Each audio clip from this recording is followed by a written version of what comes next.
Welcome to the Columbus Metropolitan Club. I'm Carol Looper. I'm a member of CMC's board, and I used to be a reporter. I'm retired, but oftentimes I'm still thinking like a reporter. One doesn't retire from reporting. I am a news junkie. Great to see everyone here today. Today's CMC's forum celebrates the legacy of Charles Y. and Francis N. Lazarus, revisiting Columbus history. From Wrecking Ball to Hamilton, 50 Years of CAPA is sponsored by the Dispatch Media Group, Puffin Foundation West, the Tom Daly Foundation, and in partnership with Greater Columbus Sister Cities International. Each is represented here by many friends and associates. Please help me thank them.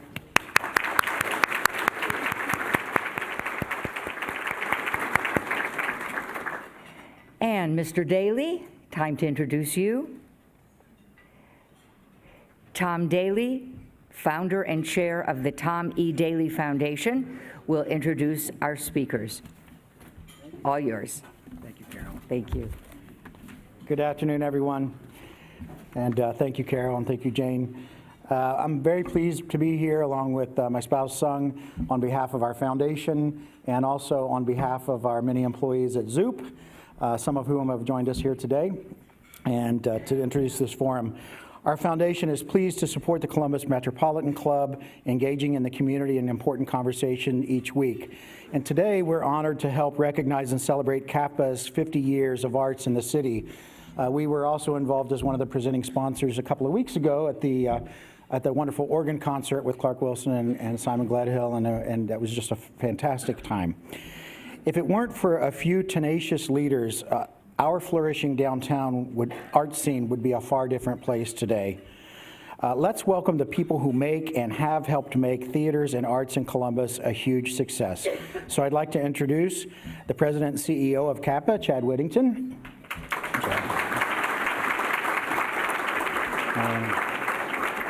Our former mayor and now partner in charge of the government law group at Ice Miller, Michael Coleman.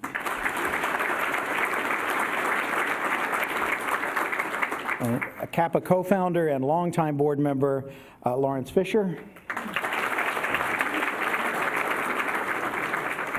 And our host, the editorial page editor at the Columbus Dispatch, Mary Yost. So, and Mary, I'll turn it over to you. All right, thank you, Tom. We could probably spend our whole time today just hearing from Larry Fischer about his experience. He has not only helped found CAPA, but he's been on the board the entire time. 50 years on the board of this organization. Yes, thank you.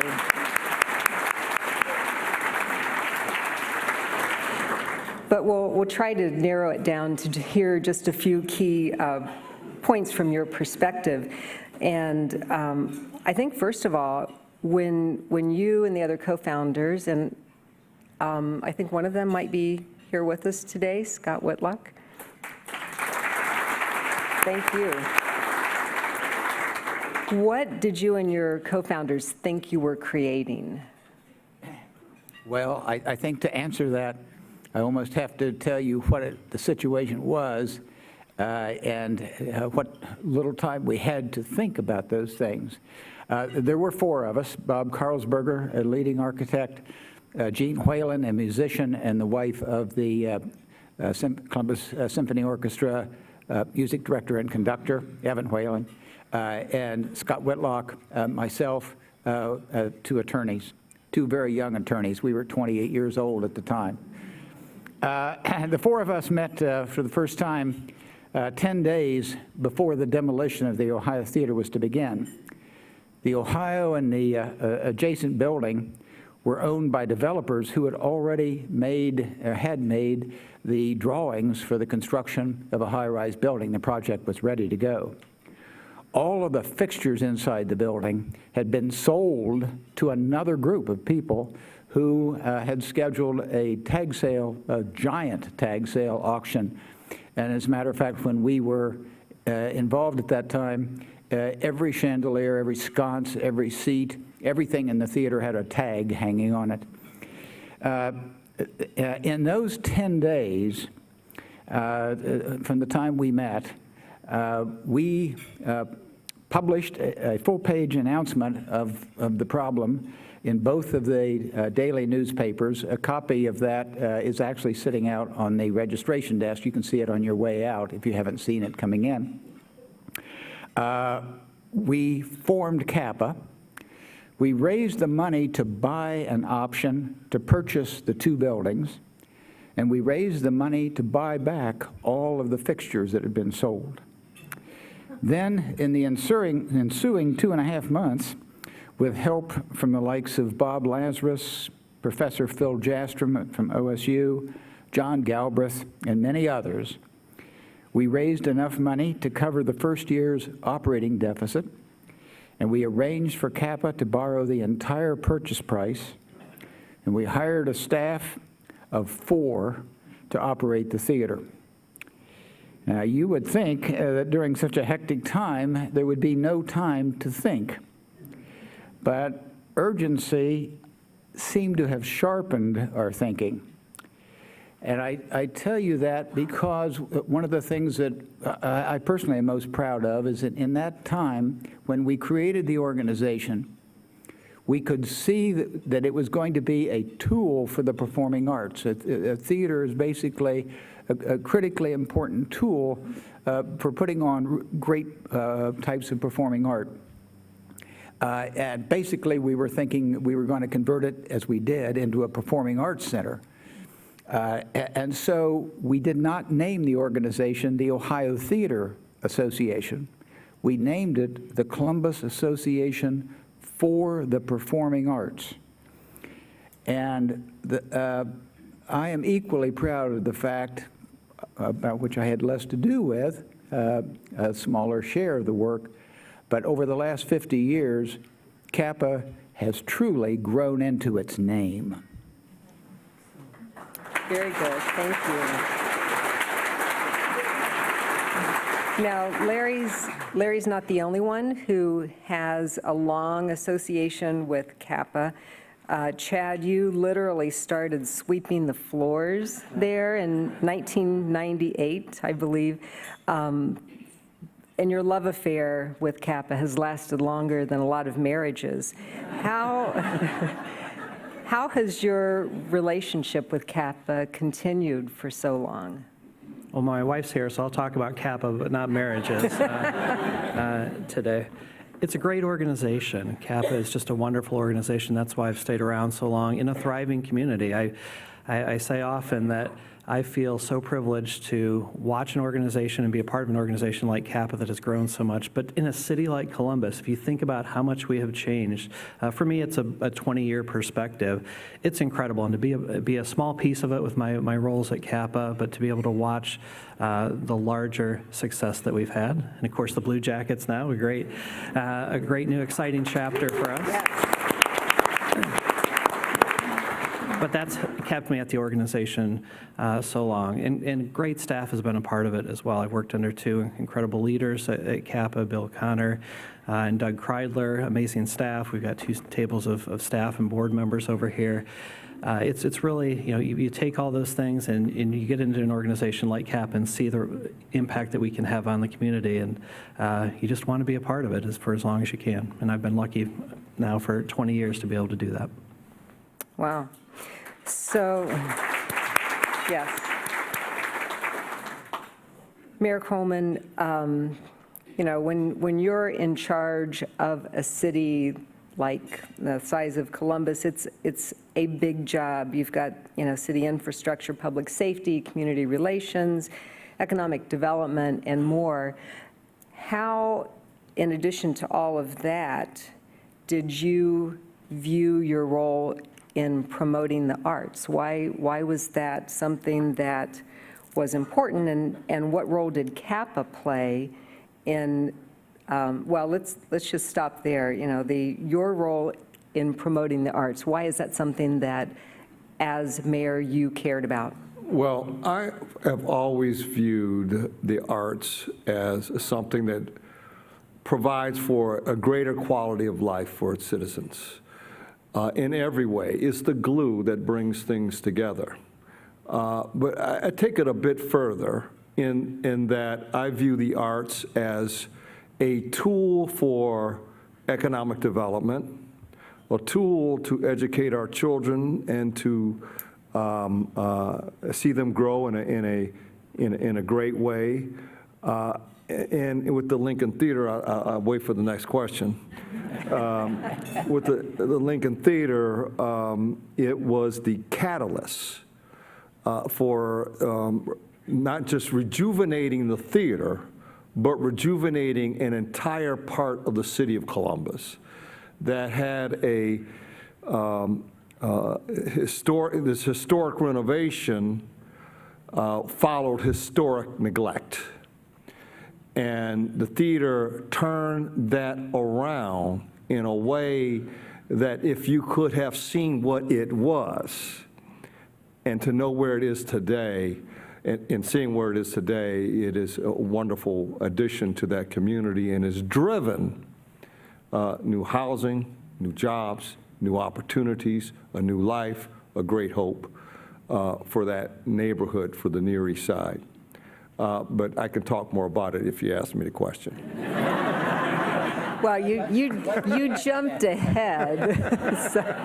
But I would add to that then Mayor Coleman was in fact the locomotive that drove the restoration of the Lincoln Theater.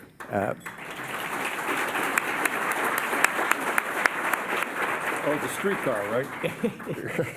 and the 10th anniversary was just celebrated this past Sunday of the reopening. So yes, Yep. Congratulations on doing that. I would like to, you mentioned the Lincoln Theater, but there are a number of properties.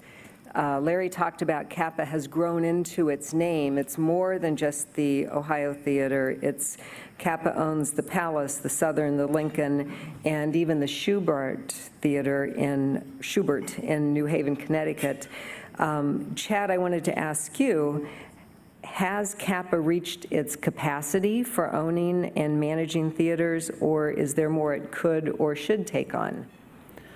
No, I don't think we've reached our capacity. CAPA is able to continue to grow as our community grows. And actually, one of our good problems to have right now is it's tough to schedule our theaters. When you look at the demand from local groups, from national acts that want to come into our theaters, there's friction in trying to figure out where to put everybody and give them the weeks they want and the number of weeks they want. Again, it's a great indication of the growth in our city, the demand for the arts, but it also means over the long term, we need to create more arts spaces in our community. Does it mean a new theater at some point in our future? Probably. I don't know when that time is, but something in the 1,500 seat range, a true concert hall, I think that is in the future of Columbus, and I don't think that's the last opportunity we're going to have for growth in art spaces. So no, absolutely, CAPA wants to be a part of that, and we want to see our city continue to grow and be able to offer more experiences. I think about Columbus and the arts that takes place here. One of the greatest things to say is that it's impossible to keep up with it all. And I don't think 20 years ago maybe you would have said the same thing. So it's a great time to be in Columbus if you're a part of the arts community. I would add to that, when we did the Southern Theater, it took us 13 years from the time the shell of the theater was donated to CAPA until we had the refurbishing done and the theater reopened. And throughout that whole time, the main question that came from the community is, do we really need another theater? We already have the Ohio, we have the Palace. Why do we need the Southern Theater? Where is the Southern Theater? What's it going to do anyway? We're never going to be able to use it enough. And I can tell you, if you want to book a weekend in the Southern Theater, you're out of luck now because it's full. Wow, that's great. So Larry, I was going to ask what the most surprising development or initiative was that you've seen in the 50 years of CAPA so far. I don't know if the Southern was that, or what were some of the most challenging obstacles that CAPA had to overcome?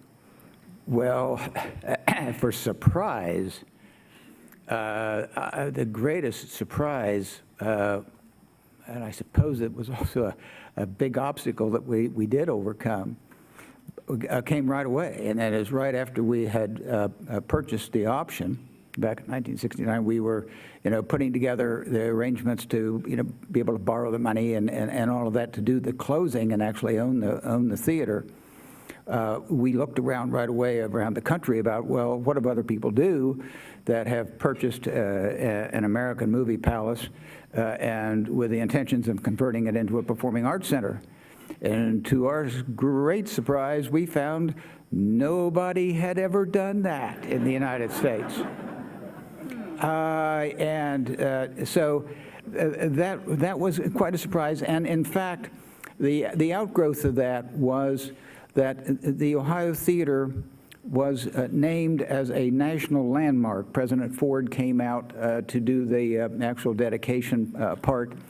And to remind you that there are tens of thousands, or maybe more, buildings in the United States on the National Register of Historic Places. That does not make them a national landmark. There are, in the state of Ohio, probably 24 buildings that are national landmarks, and more than half of them are that because they were residents of presidents. We've had a lot of presidents in Ohio that have had their hometowns. So for really special buildings, it's very, very difficult to become a national landmark. Ford Theater in Washington, D.C. is a national landmark for obvious reasons. The Ohio was selected as that because it was a good example of an American movie palace, but mostly because it was the first one in the United States ever converted into a performing arts center. So there have been quite a few afterwards, but talk about a surprise. we had a surprise. Oh, that's great. And so that's not the only area where CAPA has been a pioneer. I think, Chad, another area has been in the development of the shared services agreements that you have with other arts organizations, including Opera Columbus and the Symphony, and I think even Franklin Park Conservatory.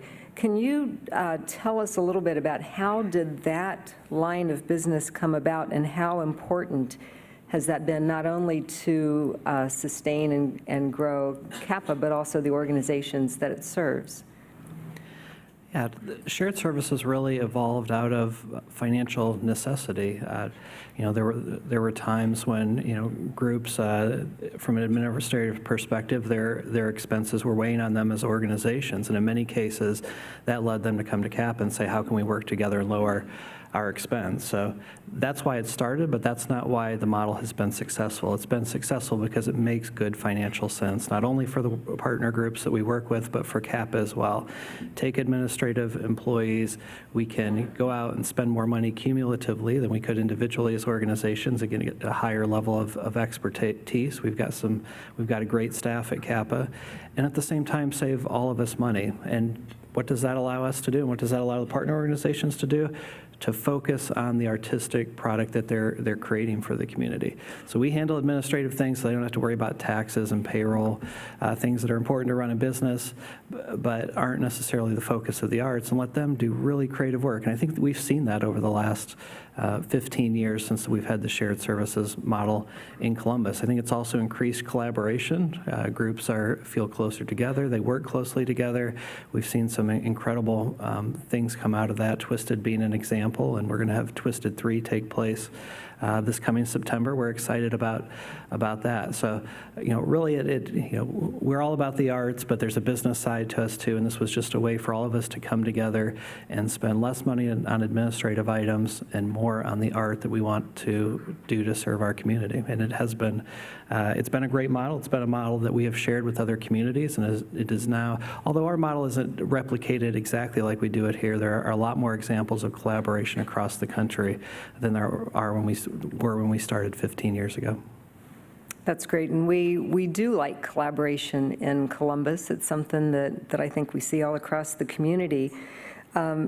Mayor Coleman, to go back to you, I know the Lincoln Theater is very special to you, and the role that you've played in helping with that renovation and like you say, in the whole community. And then I understand that You also were involved in bringing Festival Latino under CAPA's wing. Talk a little bit about why that's important. I mean, I know Columbus is a very welcoming and diverse city. Is that part of it? But why was that something that you were committed to do as mayor? Well, let me just kind of talk about both of them together. Thank you. Both the Lincoln Theater and Festival Latino. First, let me thank CAPA years later for being the leader that you have been for so many years. When I decided that we need to put a stake in the ground and save Lincoln Theater, thus save a neighborhood, to turn back what I'll call systematic discrimination in a neighborhood, and to address what the arts always addresses, and that is the arts cuts across all racial boundaries and brings people together and unites. And so I said we're going to rejuvenate and bring back the Lincoln Theater. I knew nothing about renovating a theater. I knew nothing about operating a theater. I just knew it had to get done. But I turned to CAPA. I turned to Bill Connor, and I turned to Chad and to others. I called Angela Pace, who lived in the neighborhood, grew up in Poindexter Village, not far, well, right there. I said, look, we got to get this done and take this building that was very close to the point of being torn down as well. There were no fixtures. There were no chairs. There were no chandeliers. There were nothing. There was a hole in the ceiling where rain had fallen through for decades, a hole in the back wall. There was no stage. It was a dirt floor, and the building was near gone. In a neighborhood that had I-71 that was built in the 1960s to divide it, separate it from the rest of the city, a neighborhood that had a population in the 50s and 60s of 66,000 people, that in 2004 had a population of 16,000. Every other property was vacant and abandoned. It's like the world had turned their back to this neighborhood. And a theater that was the only theater black folks could go to, the only one. They could not come to Ohio Theater. They were not welcome at the Palace Theater, so they went to the Lincoln Theater. It needed to be saved. So instead of calling Ghostbusters, I called CAPA. And through some great work over here at this table, help out with it, Todd, yeah, I'm old, I can't remember names. CAPA joined in collaboration with the city to transform this once beautiful, then horrible, then beautiful again theater. And to think to one of the top theaters now, isn't it, in terms of attendance? Maybe? It is. Say yes. We're at 10 years in. Over 300 days last year, there was something going on in the Lincoln Theater. That is an incredible amount of use for There you go. performing arts. There you go. No, there you go. And so, like, Lincoln Theater rose out of crisis. That's what brought people together, and arts bring people together in times of crisis. And CAPA helped collaborate and turn that crisis into hope and opportunity. Same thing with Festival Latino. Same thing with the Ohio Theater. Crisis. So with Festival Latino, it was I'm thinking it was during a time when the city was broke. We had no money. I was laying off left and right. I was about to lay off the police department and firefighters and, all kinds of things. And it was tough going. And the city, we had started the Festival Latino. We could not afford to put it on. We couldn't do it. We had to make very hard choices, and believe me, it was painful. So in a time of crisis, of terminating Festival Latino that brought together an entire group of people that heretofore was not addressed in this community. Folks that come in from Cleveland, from Youngstown, from Tennessee to Festival Latino, I had no choice but to eliminate it because we could not afford to put it on. So instead of calling Ghostbusters, I called CAPA. And I said, look, I got a choice here. I don't want to do this. I really don't want to do this. I really don't want to cut this wonderful festival. We have thousands of people coming in. It was now a tourist thing, and people were spending money. And it was the epitome of diversity in our community. And again, CAPA stepped up and said, we got it. And they took Festival Latino, and they still have it to this very day.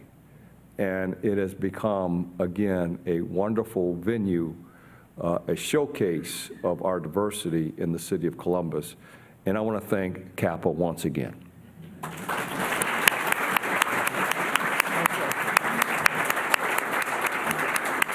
We did finally learn just to quit answering the phone when the mayor called.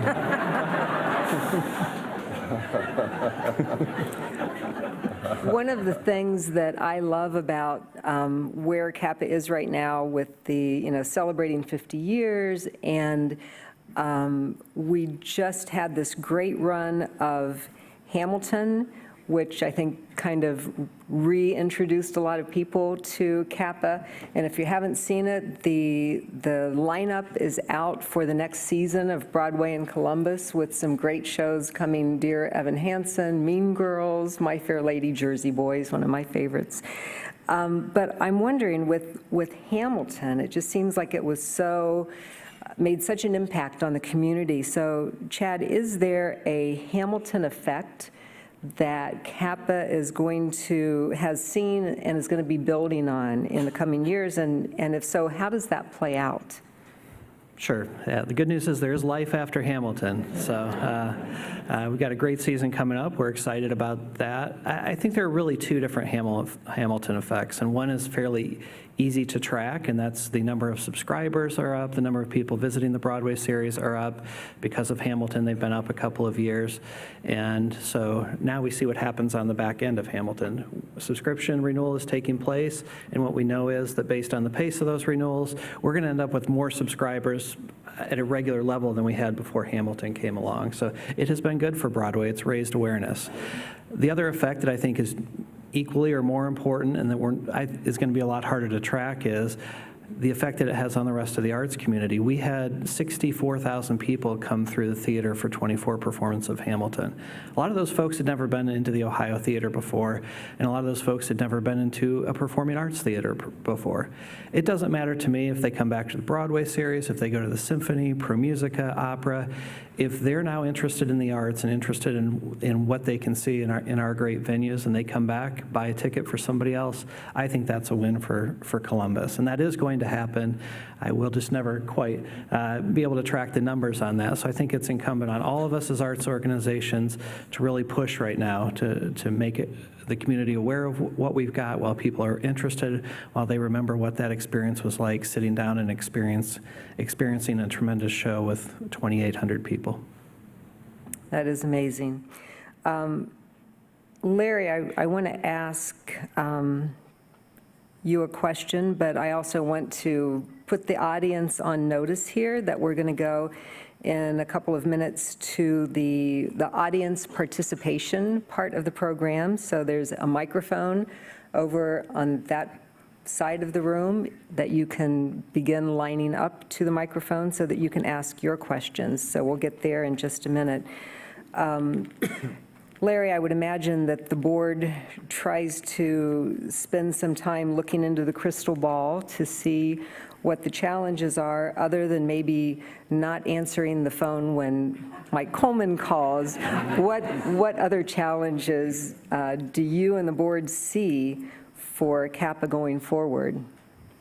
Well, I'm sure people on the board all have different crystal balls they look into. And we talk about each other's crystal balls, but mine going forward is the concept of the importance in the coming world that is going to be so highly digital and so much even entertainment, kind of video games, all those kinds of things are going to be more and more pervasive. And what is going to be, I think, a desperate need in the coming decades for people is the experience of live performing arts, sitting and experiencing it as part of an audience. And it's an experience that people really crave, even if they don't know it, even if it's subconscious. And so I think that a role of a CAPA as a broad foundational type of arts organization, not a specific arts organization that does a specific art form and presents it, is to take the kind of broad perspectives of how we're going to deal with the changing world and preserve in it the importance of live entertainment. And that takes me to one other question that I wanted to ask Mayor Coleman. Along these lines, I know that you've been very involved since leaving the mayor's office at the end of 2015 with the notion of the need for civility in our public discourse. And I think a lot of other people have kind of taken up that mantle as well. But is there a role that you see for CAPA and the arts community to help promote civility? Sure there is. We were just joking at the table, talking about Hamilton, and they were very civil when they pulled out their guns and started shooting at each other at the end. But that's a lesson of history. People die from that. Yeah, I think certainly there is. I think civility cuts across every aspect of our community and should. And it should also cut across the arts and CAPA as well. And people talk about civility all the time, and you know, you're probably tired of hearing it. But what I would like to see more of is those who, as we observe incivil and uncivil behavior, and we see it everywhere. We see it in the White House. We see it in other places. Call it out. Don't be silent. Don't sit on your hands. You know, artists have always been activists as well, and it kind of married together. And I think the new activism in our community is going to really arise out of the artist community, I believe. And I think Columbus, the future of Columbus is going to be founded into arts and culture. One of the things Columbus has always struggled with was, who are we as a city? How do we represent ourselves around the country? What do we want people to know about our city? And I think that the real true future of our city is arts and culture and activism. You know, civility, civil rights movement came out of civility. That's where it was the embryo of. And I think arts and activism go hand in hand, and our city can be known going into the future and now as a place, as a center of art, the center of activism, the center of civility. Excellent, thank you.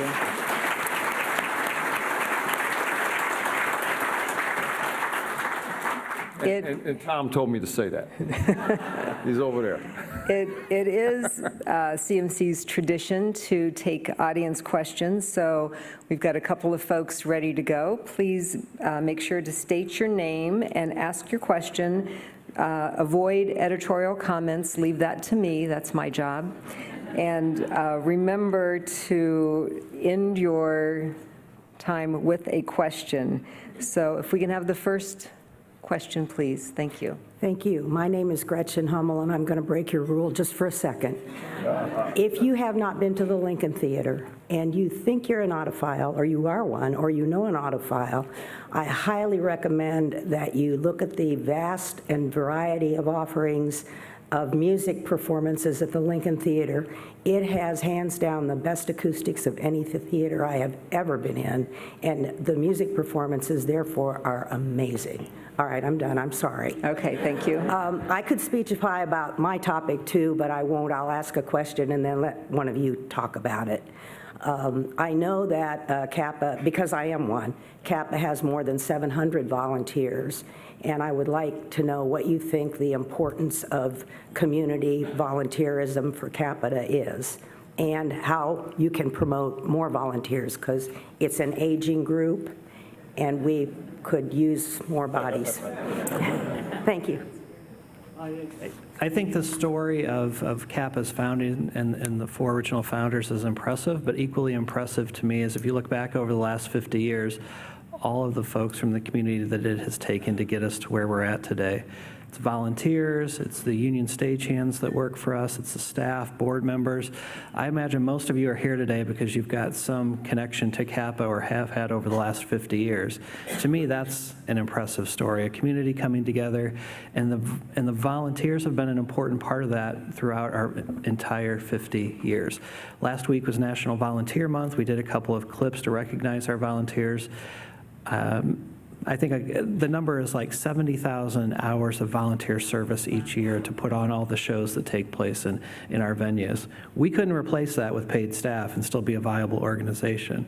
The volunteers are the backbone of what we do at CAPA, and we are always looking for more volunteers. So if anybody's interested, yeah, please reach out. It's a great opportunity to see shows and be the face of CAPA with the public as well. So yes, I thank you to all of the volunteers for what they do for us each and every day.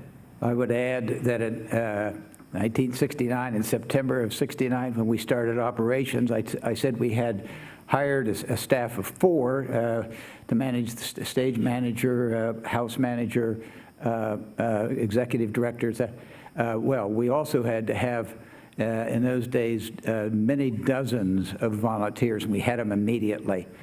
From the day we opened, the ushers have been volunteers, and you can't run a theater without the ushering corps. Great. All right, our next question, please. Yes, my name is Mike Shattuck, and I work for Mayor Ginther, and Mayor Ginther is the honorary chair of Columbus Sister Cities.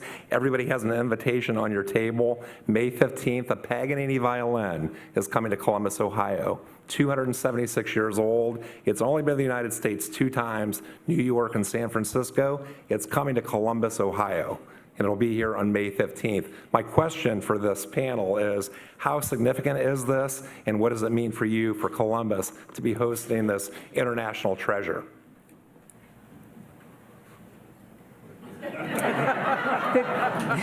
Well, I think you said it well. This violin has been to the East Coast, to the West Coast, And that's it. And now it's coming to Columbus. I think that tells us what a special opportunity this is for our city, and we're certainly looking forward to it.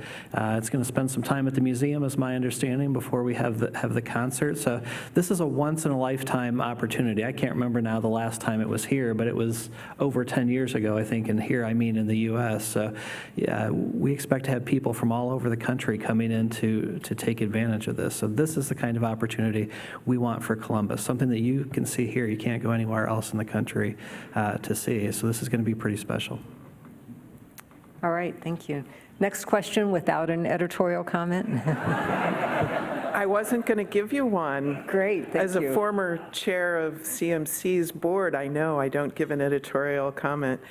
I'm Kathy Fox, and my question is, how will CAPA going forward in the next 50 years address the challenge of being the city's arts facility landlord for performing arts? You have an Ohio theater that's 50 years from being saved, and a Southern theater that's 20 years from being restored, and a Lincoln theater that's a decade from being restored. How do you generate the excitement to maintain all those facilities and deal with the fact that all of those improvements are aging? Yeah, I think our spaces are an opportunity more than a challenge in many ways, and I am excited about the future of what we've got in the arts, including our facilities. Our community is very generous with their support. We just finished last fall a $6 million renovation of the Palace Theater that was supported by the community, and so I expect that we will continue to have a good story to tell, that the arts are going to continue to grow in Columbus, and a piece of that will be the theaters. It's the spaces where that art is created. So I'm very optimistic that the city will continue to support what we need as an arts community in order to make sure that we can do great things here in Columbus. And I've got to take a minute, I guess, to piggyback on that and channel Tom for a minute and say the ticket fee is a part of that for continuing to have a great arts community here in Columbus. We've been talking about more public funding for 15 years. We've done more studies than any of us care to think about. And this is the solution that we've got. Maybe it's not perfect, but it's a solution we've got. We've already got it past the finish line. They're just trying to take it away from us at this point. We need to make sure that we hold on to this ticket fee, and we have a way to support things like the violin coming to Columbus and a lot of other great programming that takes place here, and make sure that if we're a great arts community now, that 5 years from now, 10 years from now, 20 years from now, we continue to be a great arts community and a center for art in the U.S. Can I? Yeah. And I'd like to piggyback on that as well. You know, I talked about artist activism, and now's the time to really see that come into fruition, because I see when cities become complacent, when communities become complacent, and they think they got it, somebody, in this case, out-of-towners, come in and try to tell us what to do in our community about decisions we make in our community. And in this case, what has happened is our community has decided that arts is important, it needs to be sustained and maintained for future generations. And when young kids are served like at King Arts, when they're served at King Arts, it's because of the vibrancy of our arts community, but that can be taken away, just like the fire at Notre Dame. Once it's gone, you say, what happened? And so it's not just about CAPA, it's about all of us in this room and outside this room to maintain a sense of urgency that 50 years ago you saved the Ohio Theater. Well, you know, you got to keep it going. And you have the Lincoln Theater. That's 10 years old now. Got to keep it going. And this is what the arts fee, ticket fee does. Self-sustaining user fee to sustain the arts in the city of Columbus.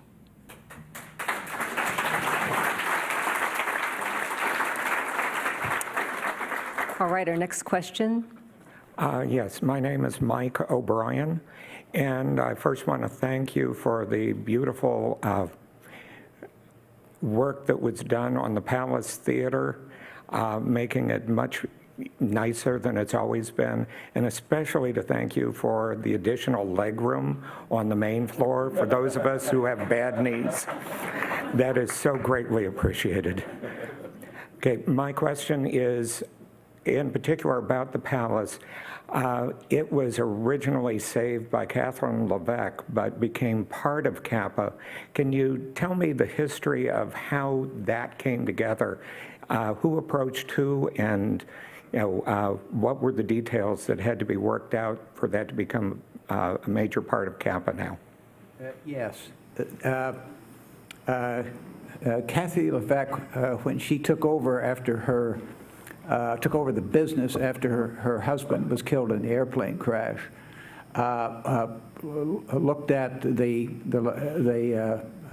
Lincoln Levesque Tower and the theater with it, and from a pure business standpoint, what was suggested to her by all of her advisors was to tear down the Palace Theater and to put in its place parking to support the office building. Makes perfectly good sense.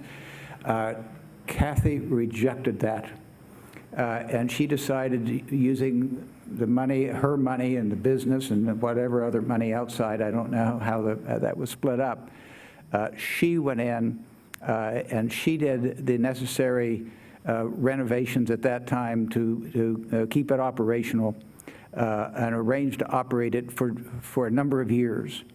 That burden became eventually too much for her, as it would for almost any of us. And so she looked at the concept of having CAPA take it over. I can tell you she was very nervous about it. It was her baby. And she worried, because I talked with her many times on this, she worried that somehow CAPA would have as its first love child the Ohio Theater, and would not give as much attention to the Palace. But she looked at it and she decided that wasn't going to be the case, that CAPA could really do this, and she donated that theater, an operating theater that's worth tens of millions of dollars, and she donated it to CAPA. And we, yes. And I can tell you that, and we of course, we put her on our board of trustees so she could monitor this.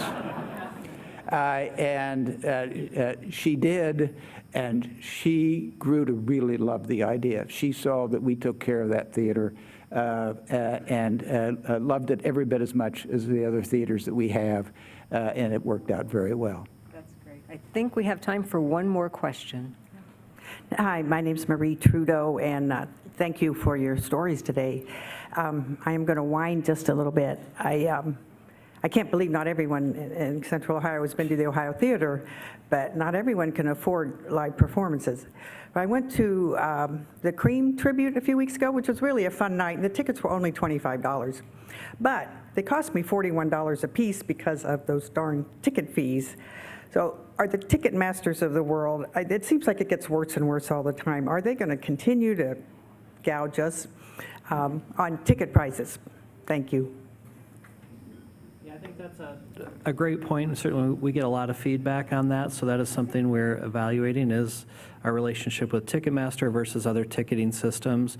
There's a lot of technology, there's a lot of staff time that goes into running the ticketing system. So, I mean, there's a cost associated with it, but we're working on ways to lower that cost. I think I'm especially sensitive to it on the lower price tickets for folks that are buying $20 or $25 tickets, and the fees end up being 40% of the price of the ticket. That's not reasonable. And so we're exploring ways that we can address that, because we do want the theaters to be accessible to everyone. That's very important to us, and certainly it's about total cost for the end user, not just about the ticket price. So hopefully we'll have good news to share on that front soon. I'd also point out, the movie series that's been around now for 50 years is a great opportunity for folks to see the Ohio Theater at a very reasonable price. Tickets are like $5.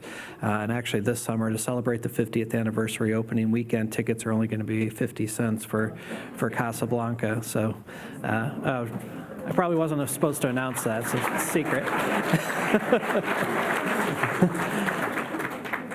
I think it's June 14th through 16th, I think, is opening weekend, right around there. So we're excited about that. You get to hear the organ, see the Ohio Theater. So we try to create accessibility points. So even if someone can't come and see a live performance, come and see a piece of CAPA history, a movie series that has been around since CAPA was formed 50 years ago.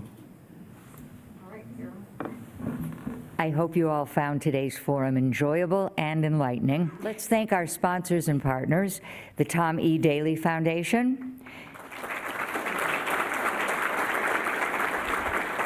Puffin Foundation West, the Columbus Dispatch,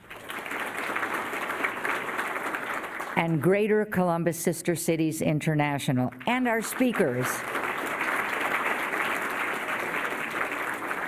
Larry Fischer, Michael Coleman, Chad Whittington, and Mary Yost. And thank you all for being here. Hope to see you next week.